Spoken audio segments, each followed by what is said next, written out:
अगर हम अपने इतराफ में नज़र दौड़ाते हैं, देखते हैं कि बहुत सारे लोग हार्ट प्रॉब्लम्स को फेस कर रहे हैं, या बहुत सारे लोग हाइपर टेंशन का शिकार हैं, हाई ब्लड प्रेशर का शिकार हैं, बहुत सारे लोग डायबिटिक पेशेंट्स भी हैं, बहुत सारे लोग जो हैं वो डाइजेस्टिव ट्रैक के प्रॉब्लम्स को फेस कर रहे हैं। हम देखते हैं कि अगर किसी पार्टी में हमको इनवाइट किया जाता है तो खाने से पहले वो स्टमक से रिलेटेड दवाइयाँ ज़रूर लेते हैं, जैसे राइजेक है या इस तरह की टेबलेट्स।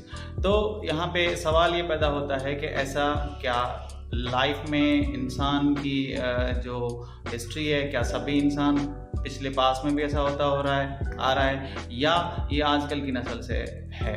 तो इस सवाल का जवाब ढूंढने के लिए आज के हम इस वीडियो में कोशिश करते हैं। थोड़ा सा टाइम ट्रेवल करके पीछे चलते हैं ज़िंदगी में। After the world war, end of world war one, ये वक्त है 1930 का। लोगों के हालात कुछ इस तरह के हैं कि खाना अवेलेबल नहीं है, ना हेल्थ की बेसिक फैसिलिटीज़ हैं, कारोबार है नहीं, बिजनेस ठप पड़ चुका है, खाने की चीज़ें अगर हैं तो बहुत महंगे प्राइसेस पे सेल हो रही हैं, बेसिक फैसिलिटीज़ बिल्कुल कम हैं, जैसे अभी लाइट अवेलेबल नहीं है। American born scientist Walter Bradford Cannon एक रिसर्च कर रहे हैं कि लोगों के अंदर क्या क्या चीज़ें हैं। ऐसे हालात को देखकर लोग बहुत शॉर्ट टेम्पर्ड हैं, थोड़ी थोड़ी चीज़ों को लेकर गुस्सा हो रहे हैं, उनके अंदर क्रोनिक फटीग के मसाइल सामने आ रहे हैं, डाइजेशन के बहुत इश्यूज़ हैं, गैस्ट्रो प्रॉब्लम्स बहुत ज़्यादा है, हार्ट अटैक और हाई ब्लड प्रेशर के केसेस बहुत ज़्यादा उभर के सामने आ रहे हैं, डायबिटीज़ और सेक्सुअल डिसफंक्शन हो रहा है। और ऐसी सारी कंडीशंस लोगों में उस वक्त हो रही हैं जब लोग मार्केट जाते हैं, चीज़ों के हाई प्राइसेस सुनते हैं, बिजनेस अनसर्टेनिटी है, जिसकी वजह से ये सारे प्रॉब्लम्स वो देख रहे हैं। वो देख रहे हैं कि लोग जब आपस में ऐसी कंडीशंस को फेस करते हैं, आपस में जब एक दूसरे से गुस्सा होते हैं, लड़ते हैं, तो उनकी आंखों का जो पीपल है वो डायलेट हो रहा है, बड़ा हो रहा है, उनकी स्किन पैल हो जाती है ऐसे सिचुएशन के दौरान, और उनके मसल्स कांपने लगते हैं। वॉल्टर फोर्ड कैनन कहते हैं कि ये वो सिचुएशन है जो इमरजेंसी स्ट्रेसफुल कंडीशन में इंसान की होती है, और वो जब इस कंडीशन को फेस करता है तो दो तरह के रिएक्शन करता है, आइदर टू फाइट और फ्लाइट विद द सिचुएशन। इस फाइट और फ्लाइट के रेस्पॉन्स को वो कहते हैं कि ये वो कंडीशन है जो आम हालात में, इन डिफ़िकल्ट हालात में हम फेस करते हैं, और इन स्टडी को, इन रिसर्च को वो एक बुक में कंपाइल करते हैं, जिस बुक का वो नाम देते हैं विजडम ऑफ द बॉडी, जो कि 1932 में पब्लिश हुआ। डॉक्टर ब्रेडफोर्ड कैनन कहते हैं कि इस सिचुएशन के दौरान अगर आप अपने आसाब पे, अपने सेंसेस पे कंट्रोल रख पाते हैं, अपनी बॉडी को बैलेंस मैकेनिज्म में चला पाते हैं, तो उसको उन्होंने एक टर्म दिया, होम्योस्टेसिस, यानी बैलेंस ऑफ द बॉडी।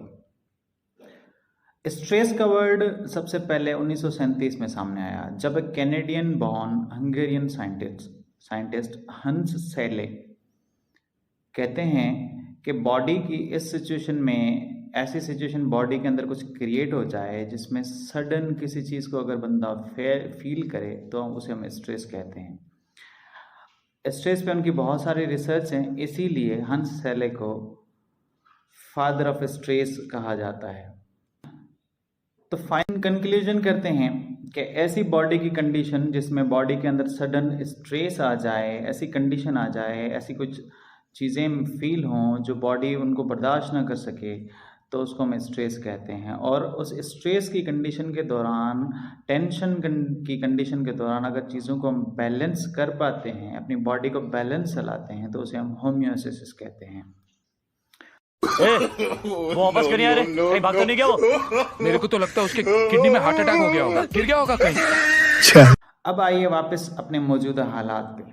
क्या देखते हैं आप? क्या हालात उस टाइम से डिफरेंट हैं? क्राइसिस, अनसर्टेनिटी, कहीं कुछ सिमिलर तो दिखाई नहीं दे रहा आपको? आज की रिसर्च के हिसाब से अगर देखते हैं तो in the situation of pressure, in a panic situation कह सकते हैं, प्रेशर सिचुएशन कह सकते हैं, टेंस कंडीशन कह सकते हैं, उस कंडीशन के दौरान हमारी बॉडी के अंदर कुछ साइंटिफिकली प्रूव्ड चेंजेस आती हैं। होता यह है कि जब नॉर्मल हमारी बॉडी चल रही होती है तो हमारी बॉडी के तमाम पार्ट्स को इक्वली एनर्जी डिस्ट्रीब्यूट हो रही है, सारे सिस्टम्स को, सारे बॉडी पार्ट्स को इक्वल एनर्जी डिस्ट्रीब्यूशन हो रही है। लेकिन स्ट्रेसफुल कंडीशन के दौरान इक्वली डिस्ट्रीब्यूट एनर्जी होने के बजाय वो एनर्जी स्पेशल पार्ट्स की तरफ डाइवर्ट हो जाती है।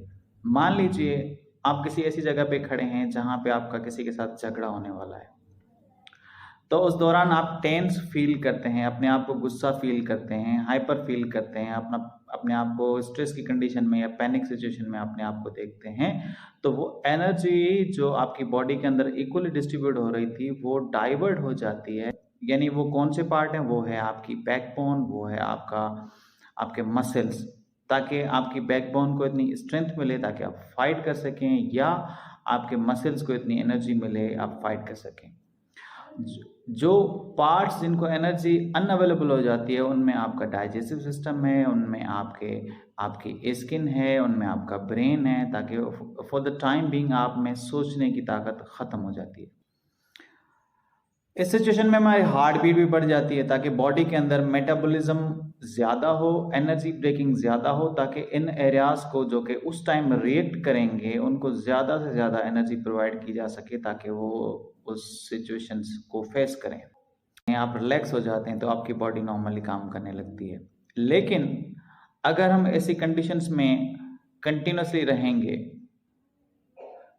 ज़्यादा टाइम के लिए ऐसे सिचुएशन में रहेंगे, सोचते रहेंगे उन चीज़ों के बारे में, तो हमें ऐसी कंडीशन में उन चीज़ों का खौफ ज़्यादा टाइम के लिए रहता है और हमें डर सा लगा रहता है कि भाई क्या हो सकता है, क्या होगा। तो ऐसे हमें उन चीज़ों से फोबिया हो जाता है, हमें डर हो जाता है, हमारे अंदर एक खौफ बैठ जाता है। अगर हम एक दिन में ज़ायद बार ऐसी चीज़ें फेस करते हैं, हमारी एनर्जी उन मखसूस एरियाज़ की तरफ डाइवर्ट हो रही होती है और हमारे मखसूस एरियाज़ को एनर्जी कम मिल रही होती है और ज़्यादा टाइम ऐसी कंडीशन में रहते हैं, तो हमारे वो एरियाज़, हमारे वो बॉडी पार्ट्स बैडली इफ़ेक्ट होते हैं, जिनकी वजह से हमारी हार्ट कमज़ोर पड़ जाती है, हमारी सोचने की ताकत कमज़ोर पड़ जाती है, हमारे वो बॉडी पार्ट्स जिनको एनर्जी नहीं मिल रही वो कमज़ोर पड़ जाते हैं और हमें ये डिजीज़ होती हैं। क्या लगता है आपको?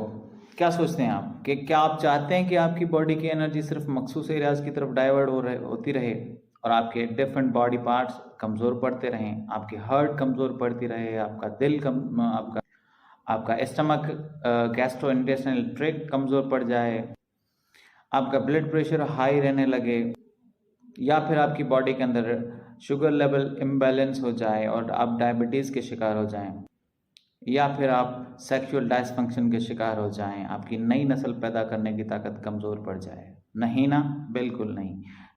तो ऐसी सिचुएशन को कैसे फेस किया जाए? बहुत सिंपल आंसर है कि अपने हवासेस, अपने सेंसेस पे काबू रखें। कितना % लोग हैं जो ऐसी पैनिक सिचुएशन के दौरान अपने सेंसेस पे कंट्रोल कर पाते हैं? बहुत रेयर ऐसे लोग हैं जो ऐसी सिचुएशन में अपने सेंसेस पे कंट्रोल कर पाते हैं। आप भी करना सीखें, कोशिश करें, एक्सरसाइज करें, अपने आप को काम रखने की कोशिश करें और ऐसी सिचुएशन के दौरान सोचें कि उसका अल्टरनेट ढूंढें, बजाय उसके कि उस सिचुएशन को आप टेंशन में ले जाएं, हाइपर हो जाएं, पैनिक हो जाएं। अल्टरनेट ढूंढने की कोशिश करें। उम्मीद करता हूँ इस वीडियो से आपको कुछ ना कुछ सीखने को मिला होगा। मेरा वीडियो कैसा लगा आपको?